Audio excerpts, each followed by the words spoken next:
Okay, so before we get into why we get to talk today, I usually like to start my interviews with a simple wellness check, just because 2020 has been quite the year for a lot of different people. So simply, how are you doing today? Oh, well, thanks for asking. Doing okay, hanging in there. We're we just moved into a new house and discovered that the power is totally not working. Oh, no. So we have to rewire the entire house. 2020, yeah. Yep. Yeah. How so that's going to be fun. How has kind of the upheaval that folks have been dealing with throughout this year, has that affected your kind of day-to-day production work at all? Have you had to adjust to make any big changes? Yeah. Working from home can be a little difficult when, my job is mostly coordinating people and, talking to people. So most of my day is spent on the phone with some kind of, screen sharing program. Right. So yeah, it was more difficult at first when nobody knew which program to use and nobody knew how to deal with this. But we've managed to figure most of it out, but it's not the same as, just being in the same room as somebody. Yeah, exactly. And all the folks that I get to talk to from the animation industry, it seems like with, small changes like that aside, it seems like the animation industry has been kind of untouched, or they've been able to more easily adapt to the situation since you don't necessarily have to be there in person. So I don't know, has that been your experience too? Has there been any kind of production setbacks or any delays you weren't expecting, or is it kind of business as usual as far as production goes? For the most part, it's been business as usual, except for, like I just said, our power went out. Sure, yeah. So, yeah, that's kind of been an issue for us. But my wife also works in the industry, and yeah, we mostly adapted. I haven't had too many issues with deadlines or anything like that. It's just just little frustrating things like the power going out or the internet going wonky or whatever. Exactly. Before we get to jump into the movie, Ben 10 versus the Universe, which is why we get to talk today, I wanted to travel back a few years and, some 160 plus episodes to the beginning of this rebooted version of Ben 10. So how did the opportunity initially come up for you to come aboard as showrunner? So I started out on Ben 10 as a storyboard artist. I had made these DC Nation shorts years ago, Animal Man and Tales of Metropolis, and I guess the current showrunner at the time, John Fang, saw them and was like, "I want to get this guy on my show." So he was such a fan of Animal Man, I guess he would shout Animal Man at me. But yeah, so I just got brought on as a board artist, and then they promoted me to director after a little bit, and then John eventually moved on to bigger and better things. So he thought I would be good enough to be showrunner. So that's how I'm here. It seems like it worked out pretty well so far. When you were a board artist on this reboot, because this version is, I think, the 5th version from the Ben 10 universe, from the franchise. So do you remember any particular directives or sort of any challenges that you and your fellow artists had with rebooting, finding a new look, finding a new style, how to keep things fresh? Yeah, I know in the beginning, it can be a little difficult to figure out the balance between comedy and action with this iteration of Ben 10. And how cartoony we wanted it to be. Because the original had jokes, definitely, but, was definitely more of a straight action show. Right. So, yeah, in the beginning it was, I think they were trying to lean more towards, very Looney Tunes. But then I think the humor started to kind of find its own voice. I know it got a lot more character driven. Jokes like Zombozo getting, getting defeated and then trying to sell, broken watches on the street kind of thing. Yeah. So I think that kind of comedy entered in, and we all sort of latched onto it. Yeah, I'm happy to say that in the movie, which I was lucky enough to have a chance to see early, so, perk of the job, I'm happy to see that there's a great balance between this particular brand of humor that works really well for this Ben 10 and some fantastic action and just solid animation throughout. So I think you guys did a great job of balancing that in the movie. But since... Oh, thanks. Of course. Thank you for the movie. Since the previous versions of Ben 10 obviously had their own movies as well, how long has this particular movie been in the works? Were you kind of there from the beginning, or when did this all come about? I know it must have been decided before I was showrunner, because I sort of got on as showrunner, and I think it may have originally just been the season finale, and I think because it was such a big story, Vilgax coming back, they decided to, go big with it and make it into a movie. So you were storyboard artist, and then you got brought in as a director, transitioned up to showrunner, and then they're also like, hey, you're also going to be supervising producer on this movie that we're working on. So yeah. How did you kind of handle those dual responsibilities? Because I would imagine you didn't exactly shut down production on the TV version while you guys were also working on the movie. So how was that balance for you?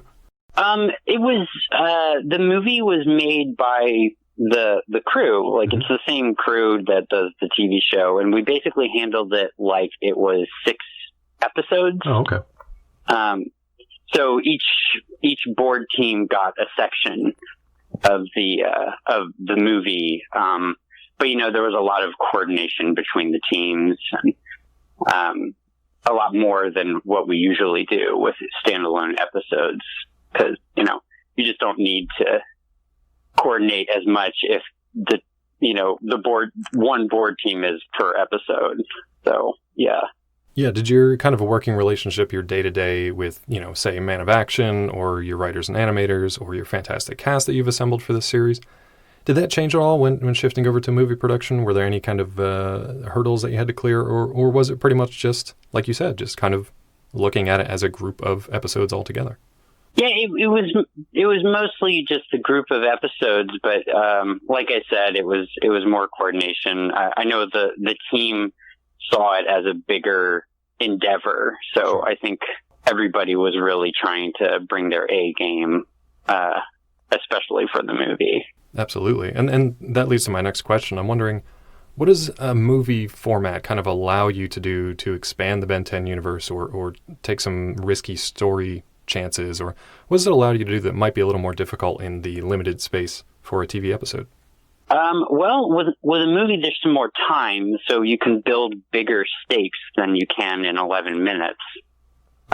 So, for example, the first section, when the meteor is coming down to hit, we have that great sequence where they all think the planet's about to be destroyed, and there's such great stakes there, and I don't think we would have the time to do something like that in a normal episode. I like, and again, without giving too much away here, I want to be careful with my spoilers. Towards the beginning of the movie as well, this kind of parallels what you just said as far as raising the stakes. We kind of meet Ben. He's a very accomplished hero at this point. He's kind of spent the whole summer kind of learning his powers, battling bad guys, and he's almost bored with it. He's looking for a bigger challenge. So did that kind of come through with the creative team too, of like, we need to give this kid a bigger challenge to take on in this movie? Yeah, I mean, we've made 172 episodes, I think. Yeah. So, yeah, the team can get a little, it can start to feel like a grind after a while. So I think there is some level of that within the team, too, that they're always trying to, one up what they did last time. And, the movie was a great opportunity for that. Does your creative team behind the scenes, does that involve or include a lot of folks who have worked on previous iterations? So is it people who know the franchise well enough and they've kind of brought their own style to it for this new version? Yeah, absolutely. There's a great mix of new people and people who were on the original. John Fang himself boarded the second episode of the original Ben 10. Mm-hmm. So yeah, he's been around Ben 10 for a long time. But we also have new voices in there too, on the board teams. And then people who grew up with the show, who were fans of it. Oh, cool. So yeah, it's a widespread. Yeah, it's a nice mix to have kind of some old and new to keep some of the tradition and then some of the new innovation, which is I think is important too. So kind of with that in mind, and a lot of news and information is already out there for this movie in some of the wikis and the passionate kind of fan base and fan following. But what are you most looking forward to fans discovering with the upcoming movie? Again, keeping spoilers, obviously. Oh gosh, I don't know how to talk about that without spoiling That's a it. tough question. Well, I think it's pretty obvious that Ben's going out into space and seeing the wider universe and kind of getting to see the world of Ben 10 open up. I think that's the most exciting part of the movie to me. Absolutely. Yeah, and we get to see some new characters, some returning franchise characters. I think for longtime fans of Ben 10, there's going to be a lot of really fun moments. And also some new stuff for this particular version too. Yeah. Yeah.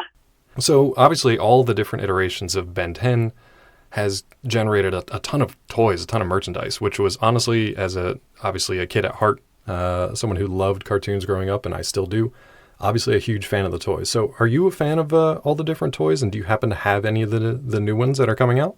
Well, one of the perks of my job is they actually give us toys. Nice. So yeah, I have a couple of Ben 10 toys.